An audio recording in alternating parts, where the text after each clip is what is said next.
ನೋಡಿ, ನೀವೇನಾದರೂ love marriage ಆಗಬೇಕು ಅಂತ ಪ್ಲಾನ್ ಇಟ್ಕೊಂಡಿದ್ದೀರಾ ಅಥವಾ ಆಗ್ತೀರಾ? ಪೋಷಕರ ಒಪ್ಪಿಗೆಯನ್ನ ಪಡ್ಕೊಳ್ಳೋದು ಇನ್ನು ಮುಂದೆ ಕಡ್ಡಾಯ ಅಂತೆ.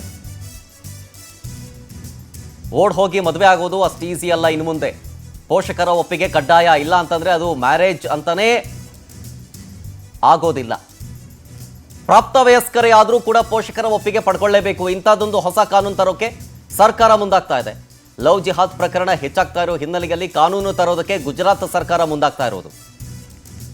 ನಾವು ಪ್ರೀತಿಯನ್ನ ವಿರೋಧ ಮಾಡ್ತಾ ಇಲ್ಲ, ಹುನ್ನಾರವನ್ನ ನಾವು ಸಹಿಸಲ್ಲ ಅಂತ ಗುಜರಾತ್ ಸರ್ಕಾರ ಹೇಳ್ತಾ ಇದೆ.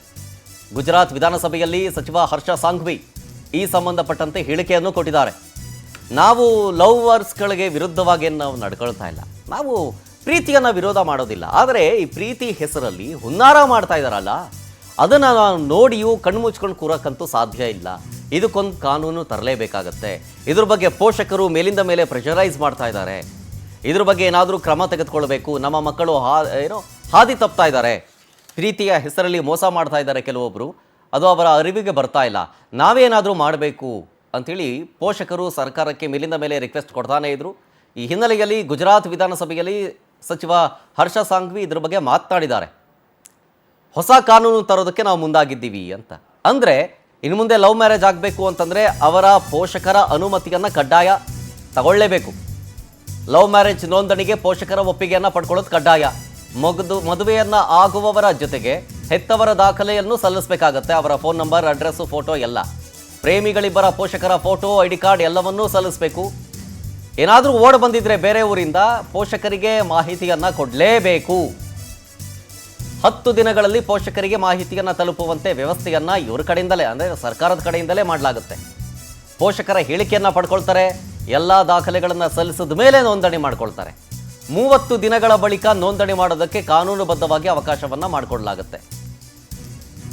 ಇಂತಹ ಕಾನೂನನ್ನು ತರೋದಕ್ಕೆ ಗುಜರಾತ್ ಸರ್ಕಾರ ಮುಂದಾಗಿದೆ. ಇಫ್ ಇನ್ ಕೇಸ್ ಪೋಷಕರು ಏನಾದರೂ ಈ ಮದುವೆಗೆ ನಮ್ಮ ಒಪ್ಪಿಗೆ ಇಲ್ಲ ಅಂತ ಆದರೆ ಸರ್ಕಾರದ ಕಡೆಯಿಂದನೇ ಒಂದು ಟೀಮನ್ನು ರಚನೆ ಮಾಡಲಾಗಿರುತ್ತೆ. ಕ್ಲಾಸ್ 2 ಅಧಿಕಾರಿಗಳು ಅವರು ಕುಲಂಕುಷವಾಗಿ ತನಿಖೆಯನ್ನು ಮಾಡಿ ವರದಿಯನ್ನು ಕೊಡ್ತಾರೆ. ಅದಕ್ಕೆ ಅವರು ಈ ಮದುವೆಗೆ ಸಮ್ಮತಿ ಸೂಚಿಸಿದ್ರೆ ಅದಕ್ಕೆ ಮಾನ್ಯವಾಗುತ್ತೆ, ಇಲ್ಲ ಅಂದರೆ ಅದು ಅಮಾನ್ಯವಾಗುತ್ತೆ. ಲವ್ ಜಿಹಾದ್ ಸೇರಿದಂತೆ ಯಾವುದೇ ರೀತಿಯ ಪ್ರೇಮ ವಿವಾಹಕ್ಕೆ ಇದೇ ರೀತಿಯ ಕಾನೂನು ತರೋದಕ್ಕೆ ಗುಜರಾತ್ ಸರ್ಕಾರ ಮುಂದಾಗ್ತಾ ಇರೋದು. ಇದು ಬಹುದೊಡ್ಡ ಬೆಳವಣಿಗೆಗೆ ಸಾಕ್ಷಿ ಆಗ್ಬೋದು. ಇನ್ನಷ್ಟು ಮಾಹಿತಿ ಕೊಡ್ತಾರೆ ನನ್ನ ಸಹೋದ್ಯೋಗಿ ಪ್ರಜ್ವಲ ಹೊರನಾಡು ಲೈವ್ನಲ್ಲಿ. ಪ್ರಜ್ವಲ, ಈಗ ಈ ಹಿಂದೆ ಇದ್ದಿದ್ದು ಕಾನೂನುಬದ್ಧವಾಗಿ ಹುಡುಗಿ ಆದರೆ 18 ವರ್ಷ ಮೇಲ್ಪಟ್ಟು, ಹುಡುಗ ಆದರೆ 20 ವರ್ಷ ಮೇಲ್ಪಟ್ಟು, ಇದೊಂದೇ ಕಾನೂನು ಇದ್ದಿದ್ದು. ಆದರೆ ಈಗ ಗುಜರಾತ್ ಸರ್ಕಾರ ತರುವಂಥ ಕಾನೂನು ಇದೆಯಲ್ಲ, ಇದು ವ್ಯಕ್ತಿಯ ವೈಯಕ್ತಿಕ ಸ್ವಾತಂತ್ರ್ಯಕ್ಕೆ ಧಕ್ಕೆ ತರುವ ನಿಟ್ಟಿನಲ್ಲಿ ಆಗೋದಿಲ್ವಾ? ಜೊತೆಗೆ ಇಫ್ ಇನ್ ಕೇಸ್ ಪೋಷಕರೇನಾದರೂ ಇಲ್ಲಪ್ಪ ಆ ಲವ್ ಮ್ಯಾರೇಜ್ಗೆ ನಾವು ಒಪ್ಪಲ್ಲ ಅಂತಂದ್ಬಿಟ್ರೆ ಏನು ಮಾಡುತ್ತೆ ಸರ್ಕಾರ? ರೈಟ್ ಶರತ್, ಈಗ 18 ವರ್ಷ ಮೇಲ್ಪಟ್ಟಂತಹ ಯುವತಿ 21 ವರ್ಷ ಮೇಲ್ಪಟ್ಟಂಥ ಯುವಕನಿಗೆ ತನ್ನ ಜೀವನ ಸಂಗಾತಿಯನ್ನು ಆಯ್ಕೆ ಮಾಡಿಕೊಳ್ಳುವಂತಹ ಸ್ವತಂತ್ರ ಅಂತ ಹೇಳಿ ಇದನ್ನು ಕನ್ಸಿಡರ್ ಮಾಡಲಾಗುತ್ತೆ. ಆ್ಯಂಡ್ ನಮ್ಮ ಕಾನೂನು ಕೂಡ ಅನೇಕ ಬಾರಿ ಇದನ್ನು ವೈಯಕ್ತಿಕ ಸ್ವತಂತ್ರ ಅಂತ ಹೇಳಿ ಟರ್ಮ್ ಮಾಡುತ್ತೆ. ಬಟ್ ಇದನ್ನು ದುರುಪಯೋಗ ಪಡಿಸಿಕೊಂಡು ಪ್ರೀತಿ ಪ್ರೇಮದ ಹೆಸರಿನಲ್ಲಿ ಮದುವೆ ಆಗ್ತೀವಿ ಅಂತ ಹೇಳ್ಕೊಂಡು ಲವ್ ಜಿಹಾದ್ ಆಟಗಳು ಇತ್ತೀಚಿನ ದಿನಗಳಲ್ಲಿ ಹೆಚ್ಚಾಗ್ತಾ ಇದೆ. ಇದಕ್ಕೆ ಕಡಿವಾಣ ಹಾಕಲೇಬೇಕು, ನಮ್ಮ ಹೆಣ್ಣು ಮಕ್ಕಳನ್ನು ರಕ್ಷಣೆ ಮಾಡಲೇಬೇಕು ಅಂತ ಹೇಳಿ ಗುಜರಾತ್ ಸರ್ಕಾರ ಒಂದು ಹೊಸ ಕಾನೂನನ್ನು ತರೋದಕ್ಕೆ ಮುಂದಾಗಿರೋದು. ಆ್ಯಂಡ್ ಇದಕ್ಕೆ ಗೃಹ ಸಚಿವ ಹರ್ಷ ಸಾಂಘ್ವಿ ಅವರು ಒಪ್ಪಿಗೆಯನ್ನು ಕೂಡ ಕೊಟ್ಟಿದ್ದಾರೆ ಗುಜರಾತ್ನಲ್ಲಿ ಅಂತ ಗೊತ್ತಾಗ್ತಾ ಇದೆ.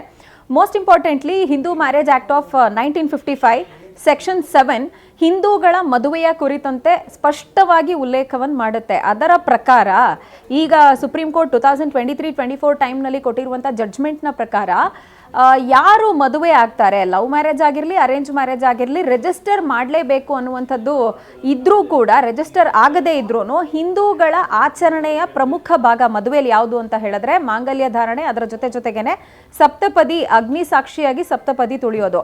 ಈ ಎಲ್ಲ ಸಂಸ್ಕಾರಗಳನ್ನು ಪೂರೈಕೆ ಮಾಡಿದ್ರು ಅಂತ ಹೇಳಿದ್ರೆ ಆ ಮದುವೆ ಮಾನ್ಯ ಅಂತ ಹೇಳಲಾಗ್ತಾ ಇತ್ತು. ಇದು ಒಂದು ಕಡೆಯಾದರೆ, ಈಗ ಈ ಲವ್ ಜಿಹಾದ್ ಅಂತಾನೆ ಉದ್ದೇಶವಲ್ಲದೇ ಇದ್ರೂ ಕೂಡ ಪ್ರೇಮಿಗಳು ಅಂತ ಹೇಳಿ ಮದುವೆ ಆಗೋದಕ್ಕೆ ಹೋಗ್ತಾರೆ, ಪೋಷಕರ ವಿರೋಧವನ್ನ ಕಟ್ಕೊಂಡು ರಿಜಿಸ್ಟರ್ ಮ್ಯಾರೇಜ್ ಆಗ್ತೀವಿ ಅಂತ ಹೇಳಿ ಹೋಗ್ತಾರೆ. ಬಟ್ ಆ ರಿಜಿಸ್ಟ್ರೇಷನ್ಗೆ ಮಾನ್ಯತೆ ಇಲ್ಲ ಅನ್ನುವಂಥದ್ದನ್ನ ಈಗ ಆಲ್ರೆಡಿ ಸುಪ್ರೀಂ ಕೋರ್ಟ್ ಹೇಳಿದೆ.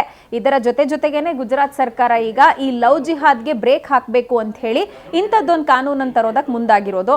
ಮೋಸ್ಟ್ ಇಂಪಾರ್ಟೆಂಟ್ಲಿ ಯಾರು ಮದುವೆ ಆಗಬೇಕು ಅಂತ ಅನ್ಕೊಂಡಿರ್ತಾರೆ ಅವರು ತಮ್ಮ ಎಲ್ಲ ದಾಖಲಾತಿಗಳನ್ನ ಸರ್ಕಾರಕ್ಕೆ ಕೊಡಬೇಕಾಗತ್ತೆ. ಇದರ ಜೊತೆಗೆ ಪೋಷಕರ ಅನುಮತಿಯನ್ನ ಕೂಡ ಕಡ್ಡಾಯಗೊಳಿಸಲಾಗಿದೆ.